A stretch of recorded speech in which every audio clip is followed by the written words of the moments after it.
Muraho neza nanone abakurikiye Kamukama TV Rwanda. Ndabizi ku isi yose amasaha atandukanye, hari abo nabwira ngo mwiriwe, hari abo nabwira ngo mwaramutse, hari abo nabwira ngo muramuke, indamukanyo zaba nyinshi, ariko twese duhurire kuri muraho ni amahoro. Uyu munsi nanone tugiye kongera tuganire, mbazaniye inkuru nziza kandi irimo inyigisho itangaje. Iyi nyigisho itangaje urayikuramo isomo rihambaye, ndakwegeza uyikurikire ugeze ku musozo wayo, uraza kumva icyo nari ngamije kukwigisha. Umugabo umwe wari ufite akazi k'inica n'ikize, wakoropaga mu rusengero. Yari arimo akoropa, abona amafaranga atinze kuza, anavuga ati nimembwa n'ubundi ntabwo azakemura ibibazo byose. Arangije akubita amavi mu rusengero avuga ati ariko wa Mana, ibi nkora n'ubuzima mbayemo ubibizi, warangiza ukanyirengagiza? Nuko aza kugirirwa ubuntu, nijoro Imana iza kumusanga mu nzira amubwira iti ndagira ngo tugurane, ejo nanjye nzaba umukozi wiri ukoropa mu rusengero, maze ube Imana ukore inshingano zanjye, hanyuma ubone nanjye ko mba mfite akazi kenshi. Umugabo yarishimye atekereje ukuntu yaba yabaye Imana, ariko Imana imuha icyitonderwa, iramubwira iti kondisiyo nguhaye ni imwe, ugerageze ibyo uzabona byose birimo kuba uzaceceke urebe ukuntu bigenda, ndetse utegereze n'igihe uburyo kigerageza kubisubiza. Bwarakeye koko nk'uko bahanye gahunda, Imana izinduka ifatura umukoropesho ijya gukora isuku mu rusengero. Umugabo nawe arazamuka yicara mu ntebe y'Imana mu ijuru. Nuko wa mugabo wabaye Imana ajye kubona, abone haje umukire ufite amafaranga menshi aje mu rusengero. Yaraje umukire arapfukama, arambura amaboko aravuga ati Imana, ndagushimye ko wandinze ubucuruzi bwanjye bukaba bukomeje gutera imbere. Dore nuje urundi ruganda, ndi mu bantu bafite inganda nyinshi, rero ibyo bintu ndabyishimiye, ndetse nakuzaniye itubu. Mwumve icyakurikiye icyabaye kindi ni iki. Wa mukire uko yagasenze, hari kofi yari afite iza kuva mu mufuka itakara hasi, ariko umukire ntiyayibona aragenda.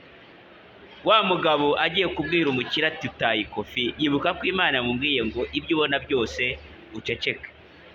Nuko umukire amaze kugenda, haba hakuziye umumama w'umutindi cyangwa w'umukene nyakujya. Araje yikubise imbere arasenza ati Imana, urabizi ko umugabo wanjye yanaye, urabizi ko yansigiye abana 5, urabizi ko ntacyo dufite cyo kurya. Mana isumba byose, ko ndi umuja wawe, nkaba ngerageza gukiranuka, jyewe nzira iki? Ndakwinginze mu mugisha mbona ibyo ngaburira abana bawe. Arangije aravuga ati nizeye ko wumvise gusenga kwanjye, nsabye nizeye ko ubyumvise, mu izina rya Yesu Kristo umwami wacu. Mu marira menshi yihanagura arimo ataha, abonye ya kofi umukire yataye, arambura amaboko aravuga ati Imana, ndagushimye ko isi usubirizaho, dore mbonye amafaranga. Wa mugabo wabaye Imana agiye kubwira umugore ati sigaho wikwiba, dore ni mu rusengero nyirayo aragaruka. Yibuka ko Imana yamubwiye ngo sigaho uceceke. Nta kundi, umugore yaragiye yishimye n'amafaranga arayatwara. Icyakurikiye ni iki? Abakurikiye Kamukama TV Rwanda, ubagezaho iki kiganiro ni Kamukama. Umumama yaragiye, nuko mu minota mike bahakuziye umugabo w'umushoferi. Umushoferi nawe azaje gusenga Imana, yikubita hasi arambura amaboko aravuga ati Imana, dore ngiye mu rugendo rwa kure, nzatwara imodoka igihe kirekire, uzabane nanjye, uzandinde impanuka. Nkweretse umugore wanjye n'abana, uzabane nabo, uzabandindire kugeza ubwo nzagaruka. Ningaruka ngasanga ari amahoro, iyo ngiye nkagenda ari amahoro, kandi ngabasanga nanjye nkagerayo amahoro, nzagushima ndetse nzatanga ituro. Mu gihe akirimo gusoza gusenga, wa mukire bagarukanye na polisi, agezeho ku rusengero basanga uwo mugabo, baramufashe. Mu iperereza rya polisi murabizi, inshyi, imigeri, inkoni, amacanwe, bati kofi y'umukire, kofi y'umukire. Wa mugabo aratabaza ati ni ukuri nta kofi nabonye, nari nje gusaba Imana bizaba ari nanjye mu rugendo. Abari ntabwo babyumvise, bakomeza kumukubita. Nuko icyabaye ni iki? Wa mugabo kwihangana byamunaniye, aravuga ati musigeho, yewe ndi Imana nabikurikiranye, uwo muramurenganya, ahubwo umugore utuye aha n'aha niwe watwaye amafaranga. Nuko baretse umugabo bagenda birukanka bagiye kureba wa mugore. Bagiye kureba wa mugore baramufata bamwaka amafaranga.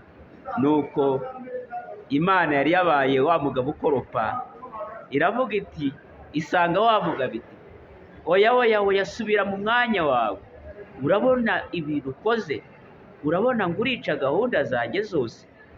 Wa mugabo arabaza ati ese byagenze bite? Najyaga gukora iki? Najyaga kubigenza gute ko nabonaga barenganya umugabo? Imana irangije iramubwira iti oya, wakosheje, ibyo ubona byose mba bifitemo imigambi myiza. Uriya mukire impamvu nemeye ko ata amafaranga nuko n'ubundi n'ayandi aba yayibye. Rero nanjye nari nayageneye uriya mubyeyi w'umukene kugira ngo nawe abone icyo agaburira abana. None dore wishe ibyo nari nagambiye. Umugabo aravuga ati se noneho wa mugabo warenganaga se, ati nabwo wanyiciye gahunda, nagira ngo asubike urugendo, nagira ngo bamufate bamufunge mu gihe bagikorwa iperereza, asubike urugendo, kuko ndabibona ko ruriya rugendo azarugwamo. Hari impanuka Satani yateguye azagwamo, bityo nagira ngo mudindize ajye muri gereza atazagwa muri iyo mpanuka. None dore utumye agiye kugenda, ukoze ibintu byinshi bibi. Icya mbere, umugabo agiye kuzagwa mu mpanuka. Icya kabiri, utumye abana b'umudamu barara bashonje, wankoshereje. Wa mugabo aravuga ati Mana mbabarira nisubirire mu kazi kanjye, nawe ufite inshingano nyinshi, reka nkurekere inshingano zawe nanjye njye mu zanjye. Inyigisho iratwigisha iki? Ibyo unyuramo byose, ingorane uhura nazo, intambara uhura nazo, byose Imana ifite imigambi myiza kandi izagufasha kubivamo, kandi ukomere, uhore wizeye Imana. Imana ikugisha. Iyi nkuru ni ikubera nziza, uyisangize inshuti yawe, upe komenti ibyo twakongeramo, kandi ukore subscribe kugira ngo ujye ubasha kubona amakuru yacu yose. Ciao ciao, wari kumwe na Kamukama kuri Kamukama TV.